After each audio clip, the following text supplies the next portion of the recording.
Thank you for taking time to learn about Scotts Valley Schools. They're a real source of pride in our community, and I'd like to tell you a little bit more about the difficulties they're facing right now and how you can help. Scotts Valley Schools, as you may have heard, rank among the best in the state. In fact, they're in the top 10% in the state when judged by their Academic Performance Index scores. The Academic Performance Index is a way the state can judge how schools are performing on an apples-to-apples comparison. They use a scale of 1 to 1,000. All 4 schools in our district rank in the top 10%. Brooknell Elementary has an Academic Performance Index score of 919, Vine Hill of 882, the middle school of 902, and the high school of 845. These are really incredible scores, and we should be proud of how our students and teachers are performing. Now, you may ask, why is the performance of our schools important to me? Well, good schools benefit everyone in the community, from kids to adults, senior citizens, throughout. First, they lead to lower crime rates. Ask any criminal judge their feelings on how schools impact crime, and they'll tell you, kids that are involved in schools stay out of trouble. And here we have very low crime rates in Scotts Valley, and we'd like to keep it that way. Additionally, everyone knows how difficult the real estate market has been in California. However, keeping your schools strong and good increases the ability for a community to stabilize its real estate values. Scotts Valley, while hit hard during the downturn in real estate, has not been hit hard as other communities with bad schools. In fact, this is an area people are drawn to, and you can almost follow stabilized markets in real estate based on how their schools are doing. Additionally, it's a good source of community pride. We have incredible events here hosted in the community, and the schools are actively involved in helping people throughout the community. Finally, one really important thing is you see students performing incredibly well coming out of Scotts Valley schools. In fact, 98% of Scotts Valley students graduate from high school. And last year, all but 2 students went on to college. These are incredible statistics considering the alternatives.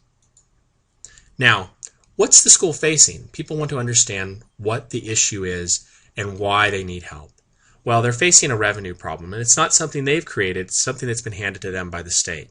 As you may have heard, schools take their budget from the state, and the state has a limited amount of funds they hand out to all schools in California. Well, the state has cut the Scotts Valley budget by approximately $3 million a year in the last 3 years. That's an incredible amount to cut out of a small budget. Additionally, more cuts are expected. They're talking about cutting up to $260 to $330 a student over the next few years. Those cuts will mean further reduction in services, further reduction in teachers, and as judged now by the budget, the school will be out of money in the school year 2014. Further, our school receives 97% less than other schools of unified school districts in the state. This has to do with the funding analysis that the state uses to calculate how schools are funded.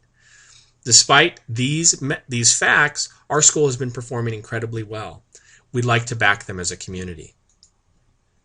Now, how have the cuts impacted our schools directly? They're really hitting the classroom incredibly hard. If you look at teachers, they have been cut across the board.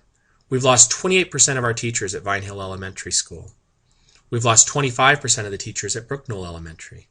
At the middle school, we've lost 11% of the teachers. And at the high school, we've lost nearly 20% of the teachers. Across the board, that means we've lost over 20% of our teachers throughout the district. And that's not the only areas where kids are being hurt. We've also lost library cuts. Right now, 100% of our library staff and hours are no longer funded by the district. They're having to be funded by private donations.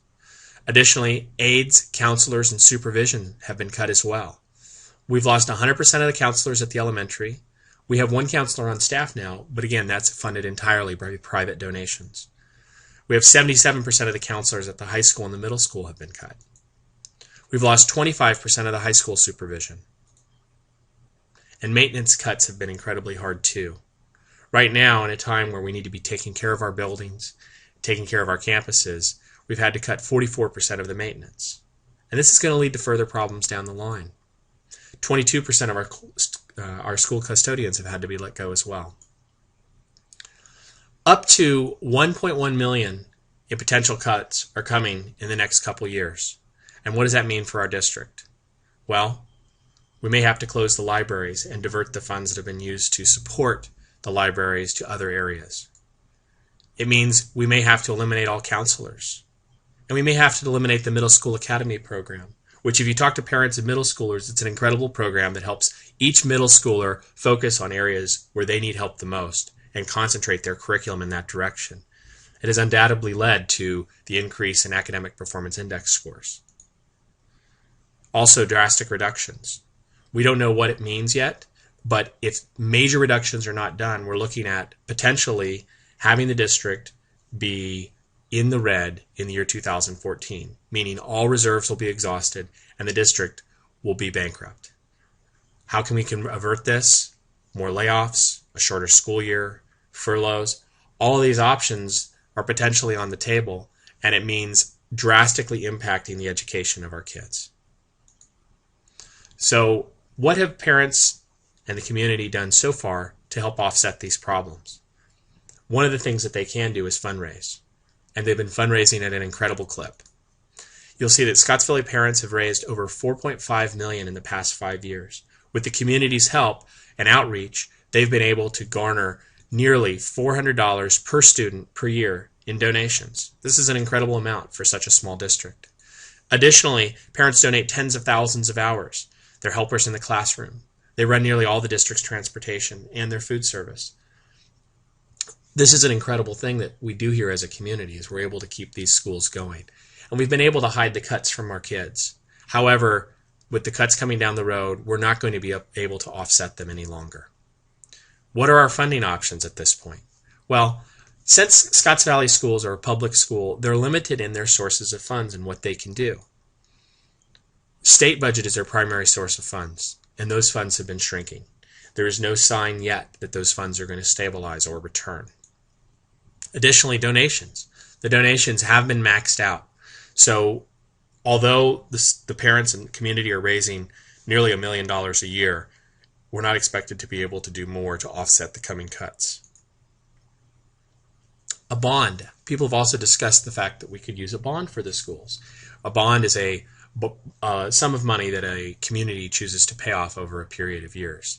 However, bonds can only be used for facilities. They cannot be used for classrooms, for teachers in the classroom, and for classroom support staff.